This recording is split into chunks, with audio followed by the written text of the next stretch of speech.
ঈমান ধ্বংস করার জন্য দুইটা বস্তু পৃথিবীতে আছে, একটা আছে নফস, একটা শয়তান। হাদিসে মুবারাকার মধ্যে দুইটা কথা রাসূল সাল্লাল্লাহু আলাইহি ওয়াসাল্লাম বলেছেন। ঈমানদারের ঈমান নষ্ট করার জন্য দুইটা, একটা হচ্ছে নফস। নফস মানে নিজের মন যা বলে এটাকে নফস বলে, নিজের মনের একটা চাহিদা আছে। আর শয়তান মানে যে আমাকে ডাকে। শয়তান মানে আপনার শয়তান মানুষের ছদ্মবেশে আপনাকে আমাকে ডাকবে, ডেকে বলবে এটা করো এটা করো এটা করো, কিন্তু আপনাকে বিবেচনা করতে হবে যে এ ভালো বলছে না মন্দ বলছে। তাহলে একটা হচ্ছে নফস, যেটা আমার অন্তর সবসময় বলে এই কাজ করো এই কাজ করো এই কাজ করো। অন্তর আল্লাহর পক্ষে না বিপক্ষে এটা আমাকে যাচাই করতে হবে।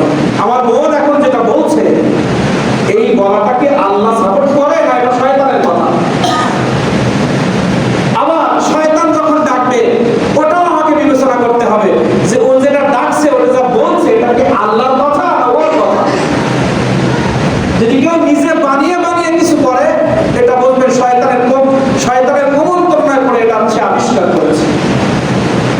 আল্লাহর পক্ষ থেকে রাসূল সাহাবায়ে কেরাম হক্কানি উলামায়ে কেরাম আল্লাহর ওলিগণ যে মত আমাদেরকে দিয়েছেন, এর বাইরে যদি কেউ আমাদেরকে তাকে আহ্বান করে তাহলে বুঝতে হবে এটা লাইন চলে হয়ে গেছে।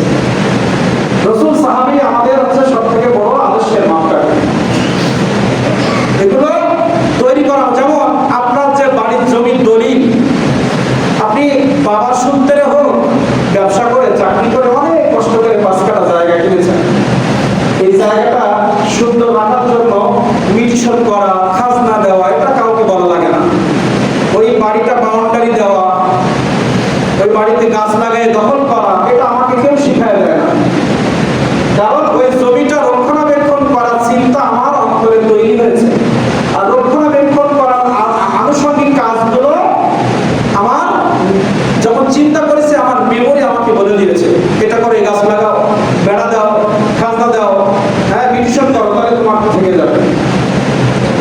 এই যে 5 কাঠা জায়গা আমি কিনলাম এটা আল্লাহ নিয়ামত না? বাপের সূত্রে পাই, মায়ের সূত্রে পাই, ব্যবসা করে কিনি আর চাকরির টাকা জমায় কিনি, আল্লাহ তো দিয়েছেন আমাকে। সে আল্লাহ তাআলা বলছেন ঈমানও তো আমি তোমাদেরকে দিয়েছি, ঈমানদার হতে আমিই বলেছি, ব্যবসা চাকরি করে উপার্জন করতে আমিই তোমাদেরকে মেধা যোগ্যতা দিয়েছি। তো তোমার 5 কাঠা জমির জন্য তুমি এত মেহনত করলা, আর আমি যে ঈমান নামক দৌলত তোমাকে দিয়েছি পরকালে নাজাত পাওয়ার জন্য, সেই ঈমানটাকে রক্ষা করার জন্য একটু কি বেড়া দেওয়া, মিটিশন করা, খাজনা দেওয়া, ঈমানের মিটিশন, খাজনা, বেড়া, দখলদারিত্ব, গাছ লাগানো কি?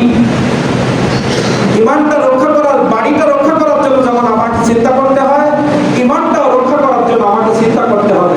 ঈমান রক্ষা করতে গেলে আমার নামাজ পড়তে হবে, ওযু সুন্দর করে, এগুলো ঘেরা বেড়ার কথা বলছি।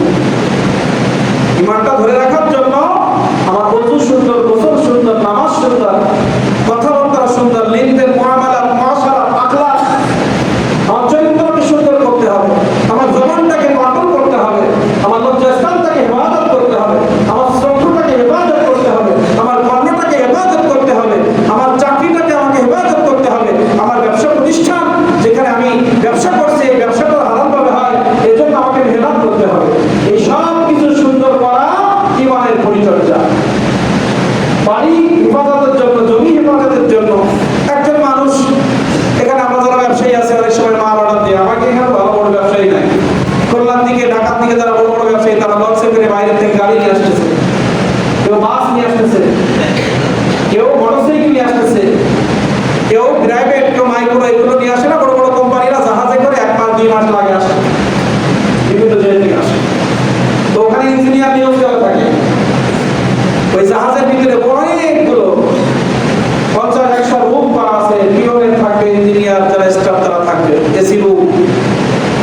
এই লোকগুলো হাজার লক্ষ লক্ষ কোটি কোটি টাকা খরচ করে একটা কোম্পানি জাহাজ এই কর্মচারীগুলো নিয়োজিত করে রাখছে। তাদের কাজ কি?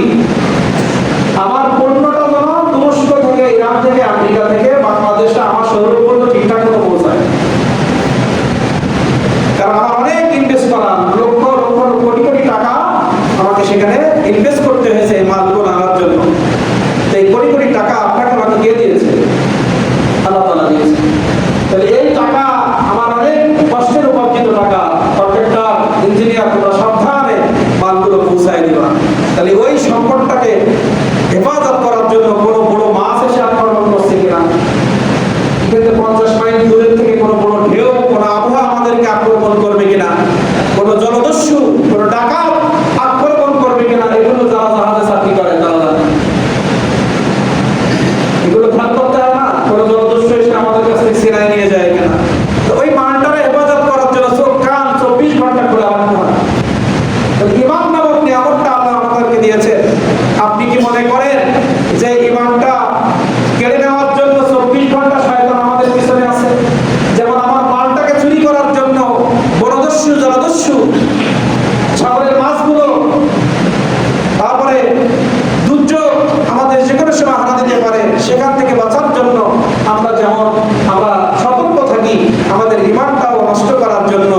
ফিকির করে এত কিছু করতে পারি, আমার ইমানটাও ঠিক রাখার জন্য আমাদের চিন্তা ফিকির শুরু করা উচিত।